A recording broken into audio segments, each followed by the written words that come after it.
Halo, selamat malam. Masih bersama saya Ihan Martoyo. Saya mengajar di program studi Teknik Elektro UPH dan juga di STT Reform Indonesia di Kemang, Jakarta. Malam ini saya masih ditemani oleh Pak Chandrahan, MTH, dan Bapak Bimantoro Elifas, MA Counseling dan MDiv. Ya, Kita sedang membicarakan buku baru Pak Yakub, yang judulnya Integrasi Teologi dan Psikologi. Kita secara khusus bicara tentang teori stages of faith dari Fowler.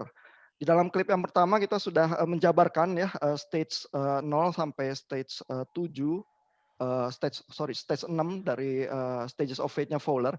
Nah, pertanyaannya sekarang adalah kalau kita punya pemahaman psikologi seperti itu ya, bukan hanya teologi saja seperti biasa pendidikan di seminari, maka apa implikasinya ya? Bagaimana kita melihat pertumbuhan rohani kalau ada sumbangan dari psikologi semacam itu? Pak Chandrahan, silakan.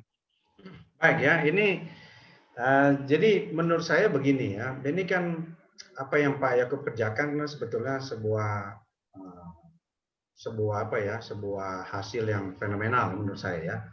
Jadi ini kan menjelaskan sebetulnya kita itu waktu kita mengatakan kita percaya kepada Tuhan, kita beriman, kita berelasi dengan Allah itu sangat banyak bergantung sama realitas psikologi kita.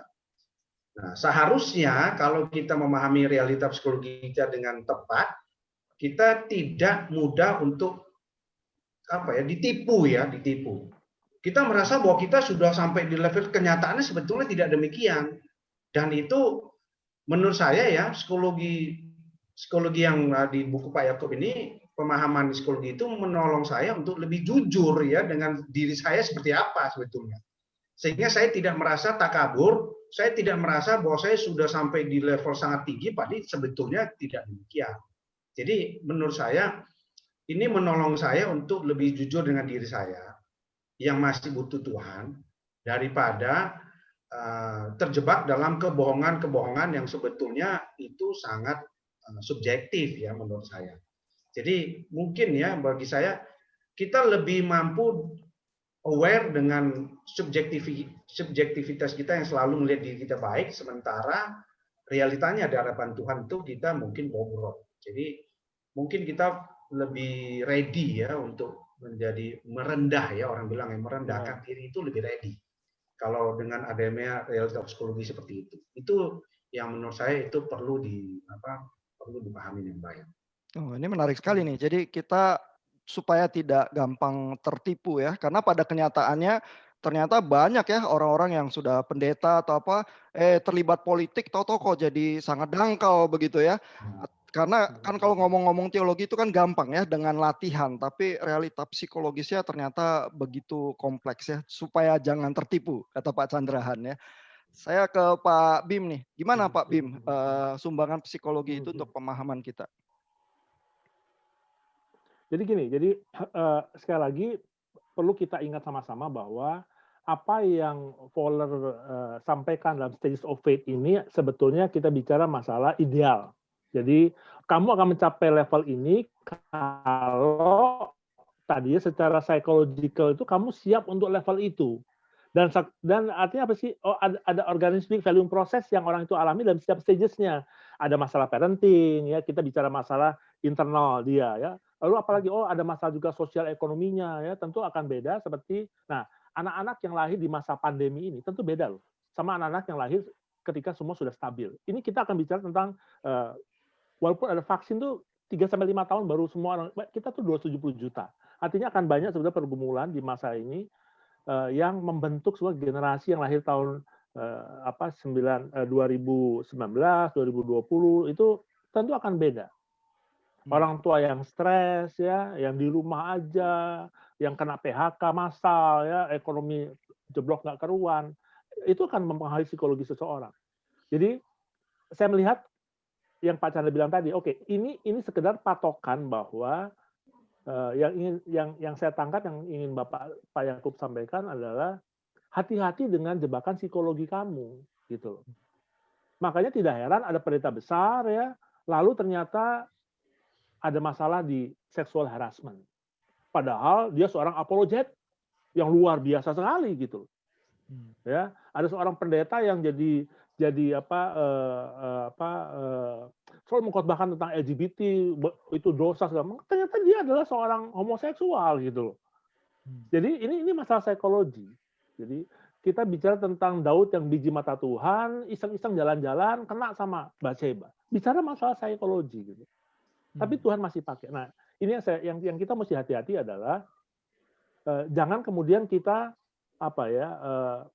jadi stres sendiri nih ya bahwa mesti, tapi sumbangsihnya untuk psikologi, sumbangsihnya untuk matanya oke nih, kalau kamu mau punya sesuatu yang baik yang sinkron antara kedewasaan psikologi, ya memang ada strateginya yang mesti kita jadi orang tua yang harusnya menciptakan anak-anak, pakailah Erikson punya teori misalnya gitu ya, ciptakan trust ya, berkembang ya, bagaimana kita ngajar anak-anak termasuk gereja. Jadi bukan berarti teologi itu di bahasa psikologi, enggak. Saya percaya bahwa Tuhan tadi ya beyond psychological. Itu Tuhan bisa membentuk seseorang kalau Tuhan mau. Tapi berapa orang sih yang punya pengalaman gitu, Pak Ihan, Pak Chandra gitu. Jadi kan ini kan kita nggak bisa general speaking ya. Pada umumnya, nah saya rasa ini pada umumnya kalau kamu mau punya sebuah umat Kristen yang dewasa, ya kamu juga mesti atur dong cara kamu parenting gitu loh. Kamu mesti atur bagaimana kamu mengajarkan anak-anakmu problem solving. Ya, kamu mesti atur itu semua. Jadi bagaimana mengembangkan demokrasi yang tanda kutip itu yang tidak bablas tapi tidak mengekang. Ya, jadi ini yang saya pikir psikologi mesti kita perhatikan, tapi psikologi tidak di atas teologi. Tuhan bisa membentuk apa aja beyond psychological reason gitu. Kalau bisa dipakai sama Tuhan. Nah, saya masih ke Pak Bim dulu nih. Ini mungkin pertanyaan yang menggelayut ya di orang-orang yang membaca buku Pak Yakub atau duduk di kelasnya juga ya, bahwa sebenarnya iman yang real itu jadi sebenarnya ada di mana sih iman yang real itu? Menurut Pak Bim gimana?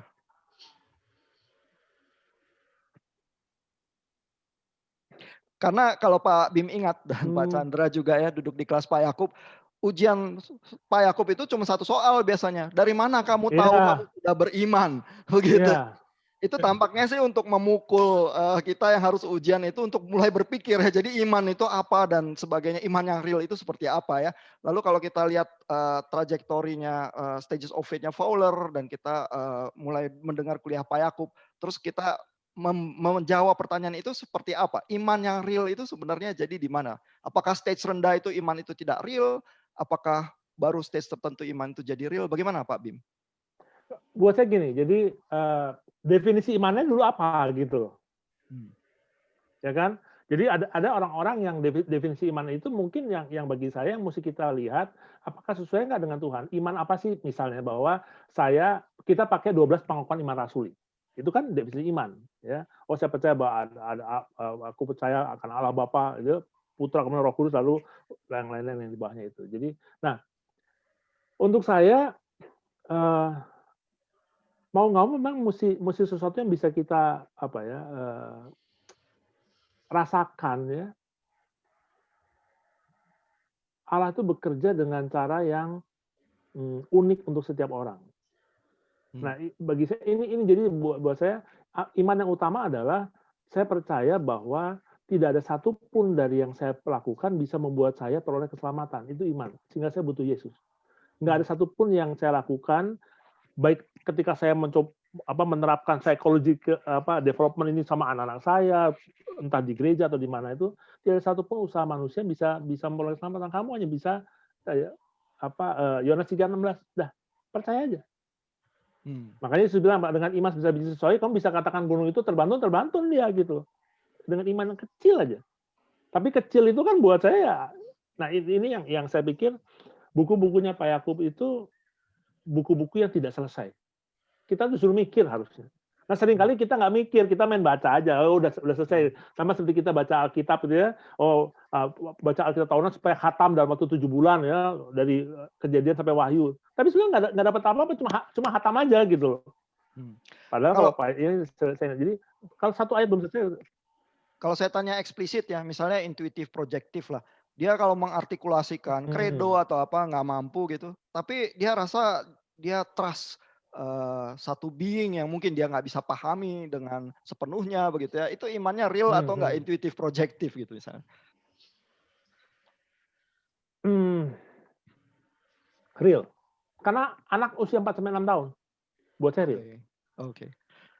Jadi Pak Chandra, oke. cuma Iya penjelasan, silakan Pak. core-nya itu core-nya belum tentu benar. Jadi bahwa Tuhan hanya sekedar Tuhan yang memenuhi kebutuhan saya gitu loh.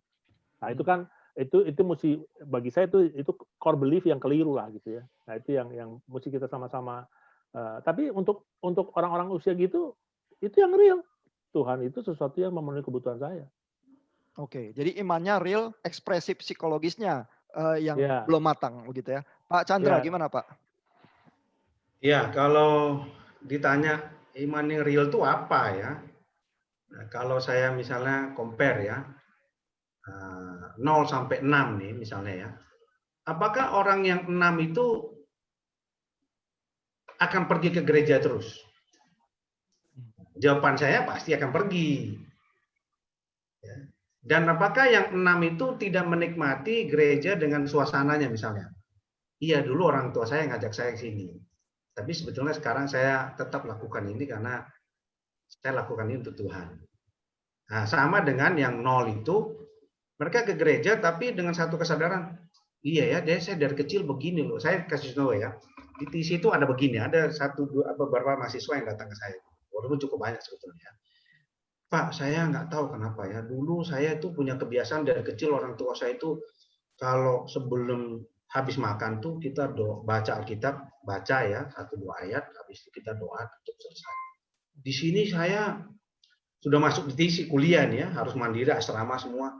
Saya nggak nikmati loh dan saya merasa kehilangan semua itu. Nah, saya bukakan itu dulu memang saya lakukan tuh dulu karena memang orang tua saya suruh kebiasaan. Tapi sekarang tuh justru saya kenal Tuhan tuh kalau saya nggak melakukan tuh justru makin sulit saya dia bilang. Jadi dia tetap lakukan itu seperti itu dan dia ingin sekali tetap lakukan itu, tapi kali ini bukan lagi oleh karena kebiasaan orang tua bawa, tapi oleh karena Tuhan aku lakukan itu demi Engkau. Nah, menurut saya apa yang Paulus katakan itu benar ya. Segala sesuatu yang kamu lakukan, lakukanlah seolah-olah untuk Tuhanmu, jangan untuk apapun. Jadi saya masih ingat kalau mohon maaf kalau mohon dikoreksi kalau saya salah. Pak Eko sering bilang ya, jangan berpikir bahwa ibu-ibu yang di kerja rumah tangga itu lebih tidak beriman loh daripada kita yang ngajar teologi gitu loh. Karena itulah their whole faith gitu. Itulah iman seluruh mereka. Tuhan, saya lakukan ini untukmu. Full di sini. Nah, itu justru bagi saya iman yang real itu yang sungguh-sungguh yang sejati itu ya di situ. Kamu lakukan itu untuk siapa? Nah, kalau kamu lakukan karena kebiasaan itu menjadi problem. Tapi kalau dari kebiasaan itu kamu akhirnya iya ya, saya mestinya nggak melakukan itu karena kebiasaan. Saya mestinya melakukan karena Tuhan. Nah, mulai melatih sebuah awareness yang seperti itu, menyadari bahwa ada sebuah divine being yaitu Allah Tritunggal itu dan engkau lakukan itu. Nah, itulah realnya. Jadi manifestasinya seperti Pak Ian bilang betul bisa apa tapi itulah iman dia yang sesungguhnya manifestasinya bisa di level 0, 1, 2, 3. Ya. Oke, jadi imannya real ya di Bahkan kalau manapun Tuhan bilang, levelnya ya. ya bahkan Tuhan bilang kan kalau kamu mau masuk surga jadilah seperti anak-anak itu. Jadi kalau bicara psikologi kan itu kan jadi bertentangan gitu loh. Yang percaya aja udah. Iya, saya masih ingat ya kalau saya tidak salah ingat dengan Pak Yakub bilang Kalbat ya. Itu tulis buku sangat hebat dong. Air hidupnya hanya menggamalakan mungkin hanya 25-50 orang. Dia hanya bilang, saya ingin kalau Tuhan tanya, Tuhan inilah 25 orang saya gembalakan. Nah itu kan real. Padahal dia kurang besar apa ya, maksudnya sangat besar, tapi dia justru menemukan real imannya itu dengan menggembalakan hanya segelintir orang ya. Itu menurut saya, waduh itu memang sangat lain ya itu. Jadi itu seperti itu sih. Oke, saya masih ke Pak Chandrahan dulu. Saya mau challenge sedikit ya. Dulu katanya mahasiswa kalau di rumah baca Alkitab itu karena orang tuanya. Terus sekarang kalau ke universitas, mungkinkah mahasiswa itu baca Alkitab karena memang lingkungannya juga biasa melihat bahwa baca Alkitab itu baik dan lain sebagainya. Jadi dia sebenarnya mungkin masih di sintetik konvensional, tapi sekarang ada Ya. tekanan lingkungan yang lain yang memaksa dia mendisiplin itu, terus ya udah saya ikut ya supaya kalau enggak saya nggak diterima di kelompok saya. Mungkin nggak fenomenalnya seperti itu, dan apakah itu iman yang real juga Pak Chandra? Nah, kalau menurut saya ya itu tetap saja walaupun itu tekanan lingkungan ya, itu iman yang real, tetap saja real meskipun dia melakukannya itu oleh karena tekanan peer-nya, sesama peer ini mah baca ya, satu dormitorium, satu lantai itu baca terus setiap hari apa ada Bible reading gitu ya, dia baca. Tapi saya yakin ya selalu dia pasti akan temukan bahwa nggak boleh lah saya baca karena teman-teman saya aja. Mungkin belum di situ ya, tapi pada saat itu pun dia sudah memanifestasikan imannya yang real dengan keterbatasan dia itu seperti itu. Bagi saya tetap sama. Oke. Jadi kita bisa hopeful ya di setiap stage itu memang ada Tuhan yang bekerja menumbuhkan iman yang real begitu ya. Nah, tapi kita juga udah mulai punya bayangan-bayangan ya bahwa iman kita inginnya sih tidak stuck di level tertentu, tapi bisa tumbuh ya. Tadi saya mau ke Pak Bim nih. Pak Bim udah bilang bahwa di tengah pandemi ini kan mungkin situasinya berbeda, mungkin anak-anak tumbuhnya berbeda begitu ya. Apa stabilitas itu yang membuat orang imannya bertumbuh atau jangan-jangan krisis? Jadi bagaimana sih bisa bertumbuh imannya ke yang level yang lebih tinggi, Pak Bim? Ya, itu dia. Jadi kalau kita sekedar memakai apa ya logika psikologi seperti ini ya, bahwa ada stages-nya gitu ya, maka kita sebenarnya sedang mengkerdilkan kerja Roh Kudus sebetulnya. Nah, ini buat saya ini pedoman yang baik bahwa di dalam kehidupan seseorang itu hati-hati bahwa ada jebakan psikologi kamu yang bisa membuat manifestasi iman kamu itu terhambat gitu. Tetapi bagi saya ini tidak menutup kemungkinan bahwa Tuhan bekerja dengan caranya yang luar biasa, bahwa di tengah kondisi seperti ini mungkin Tuhan akan hadirkan generasi yang lebih spiritual. Gitu loh. Orang yang sekarang mikir bagaimana caranya eksplorasi antariksa gitu ya, mencari planet-planet yang mirip dengan bumi, kemudian tiba-tiba Tuhan kasih virus yang hanya 400 mikron ya, kecil sekali gitu ya ukurannya. Satu dunia luluh lantak loh, 5 tahun ke depan. Ekonomi hancur gitu ya, semuanya drop gitu ya. Bahkan saya melihat ada hal-hal yang tadinya ada pertikaian di sebuah bangsa, gara-gara virus ini semua orang jadi fokusnya sama virus gitu. Jadi bagaimana, nah ini bagi saya kita mesti melihat di tengah chaos ini justru saya nggak tahu ya apa mungkin nanti malah hadir sebuah generasi yang boleh melihat bahwa sebetulnya manusia itu nggak ada apa-apanya. You butuh sesuatu yang greater than human. Ada sesuatu yang lebih besar. Atau malah jadi cenderung akan swing-nya ke hal yang kiri. Gitu, bahwa kita harus berjuang dengan kekuatan kita, nggak bisa tergantung dengan hal yang supranatural. Nah, itu bisa jadi. Nah, bagi saya ini yang kita mesti hati-hati. Jadi psikologi itu nggak bisa kemudian kita terlalu fokus ke situ sehingga kita lupa bahwa ada kekuatan beyond psychological itu yang sebenarnya mempengaruhi kehidupan manusia. Ya, ini terimplikasi dalam jawaban Pak Bim. Tampaknya stabilitas lebih diharapkan, diinginkan untuk pertumbuhan. Ini krisis dan pandemi ini harusnya juga tidak menghalangi ya, karena Tuhan itu sanggup bekerja begitu ya. Nah, tapi bukankah jangan-jangan pertumbuhan itu munculnya justru di krisis, Pak? Karena kalau misalnya ya, yang remaja tumbuh jadi dewasa, sintetik konvensional, role confusion identity terus jadi dewasa, seringnya itu terjadi karena orang tuh kuliah terus meninggalkan rumah. Terus tiba-tiba terpaksa mengambil keputusan sendiri dan lain sebagainya. Itu kan krisis ya. Nah, jangan-jangan kalau ada krisis itu malah bertumbuh orang. Kalau stabilitas ya dia stuck aja di level tertentu. Gimana menurut Pak Bim?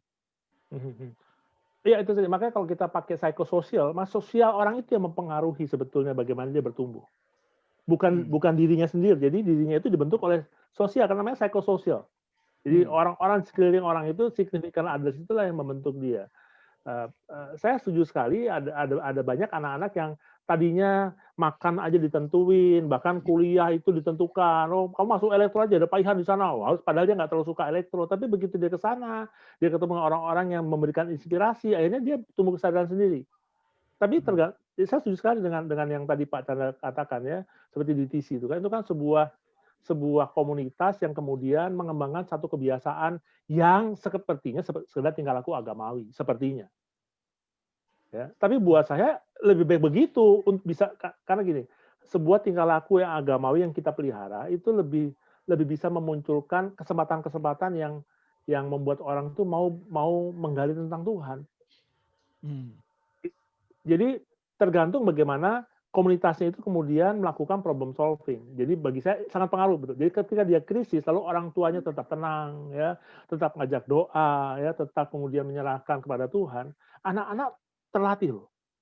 Tapi kan mostly sekarang itu kan orang jadi cuek, ya, disuruh pakai masker nggak mau pakai masker gitu ya, masa bodoh. Akhirnya semua ibu-ibu pada stres gitu ya, ngajarin anak yang PJJ stres ya, lihat suaminya kerja di rumah terus stres. Itu kan jadi jelek Pak Ihan. Ini ya, jadi memang tergantung sekali dengan bagaimana kita kemudian mengembangkan sebetulnya suasana yang memungkinkan psikologi anak itu menjadi sehat, sehingga iman itu, tapi sambil kita mengajarkan iman. Nah ini kan tentu ini yang harus kita lakukan sebetulnya. Nggak bisa psikologinya ditumbuh, enggak. Ya tadi orang tua yang mengajarkan. Kebetulan saya sama Pak Chandra misalnya, kami ini kebetulan kan hamba Tuhan. Iya, kalau hamba Tuhan nggak berdoa tiap hari, apa kata dunia kan gitu loh. Sesuatu yang mungkin saya nggak tahu Chan ya, tapi orang tua saya tidak lakukan itu. Tapi karena saya masuk study reform, begitu pertama kenal spiritual formation, maka saya terpaksa untuk setiap pagi saya doakan, ajak anak-anak saya doa, berkati mereka gitu kan. Sesuatu yang mungkin tidak biasa saya lakukan, tapi buat saya itu membuat anak-anak saya itu punya lebih banyak kesempatan mengenal Tuhan dari keterbatasan kita. Oke. Nah, ini yang saya pikir perlu dikembangkan lah. Oke, ini saya pengen ke Pak Chandra nih. Jadi krisis bisa bikin kita kocar-kacir ya, terutama kalau didera krisis terus kita kocar-kacir terus anak-anak kita lihat gitu ya. Itu bukan pendidikan kerohanian yang baik, tapi krisis itu juga bisa menunjukkan kebergantungan kepada Tuhan ya. Jadi bagaimana sih menghadirkan kesempatan-kesempatan untuk pertumbuhan iman itu Pak, krisis ataupun tidak krisis, Pak Chandra? Ya, jadi saya mungkin ya mencoba kalau lihat buku Pak Yakub ya, itu kegelisahan itu salah satu faktor ya untuk nanti bisa bertumbuh. Dan saya pengen coba melebar sedikit dari buku Pak Yakub ya. Jadi ada dua aspek sini. Aspek personal sama aspek komunal. Aspek komunal tentulah Tuhan itu kan menaruhkan kita kepada satu komunitas Kristiani ya. Nah, tapi secara pribadi kita personal kita itu punya kegelisahan pada waktu ketemu dengan Tuhan. Sebenarnya seorang Nabi Yesaya ketemu Tuhan celakalah saya, waduh gawat saya mati lagi. Jadi itu nggak boleh dihilangkan secara personal. Bagi saya krisis-krisis ini sebetulnya itu melatih sebuah kerendahan hati ya. Waduh, ini krisis gimana ya? Seolah-olah tidak ada yang bisa menolong. Kenyataan memang tidak ada yang bisa menolong kecuali Allah sendiri yang mengenalkan kita. Tetapi di sisi komunal itu bukan sifatnya saya kasih aja semua kegelisahan biar iman saya bertumbuh. Oh, bukan begitu ya. Tapi kan dari sisi komunal kan selalu kita membentuk sebuah kehidupan baru ya, sama seperti pencurahan Roh Kudus, ada sebuah kehidupan baru jemaat mula-mula yang sangat berbeda. Nah, itu kan di komunal di sana. Sehingga nanti kegelisahan itu bisa menemukan sarana supaya bisa bertumbuh menjadi baik. Jadi bagi saya kalau saya baca buku Pak Yakub ya, itu kegelisahan dan sebuah Pak Bim tadi tradisi yang memang baik itu dua hal yang nggak bisa dipisah, kita bisa pilih-pilih. Udah kasih aja kegelisahan, udah biar aja semua segala nggak bisa juga. Jadi memang kalau bicara tentang Allah ya, Allah dengan kita yang punya realita psikologi yang sangat beragam ini memang sangat kompleks. Jadi menurut saya memang yang perlu dipikirkan kapan kegelisahan itu perlu dan kapan sebuah komunitas yang membangun itu diperlukan. Jangan sampai pada waktu dia memang perlunya kegelisahan, kita kasih yang enak-enak, jadi manja. Pada waktu dia butuh yang enak-enak, kita kasih kegelisahan terus, dia bilang, wah, selesai ya, kalau gini terus ya, ini kalau misalnya kalau datang ke Pak Bim konseling, makin konseling kok makin dikasih yang problem yang makin rumit ya, bagaimana ceritanya ya.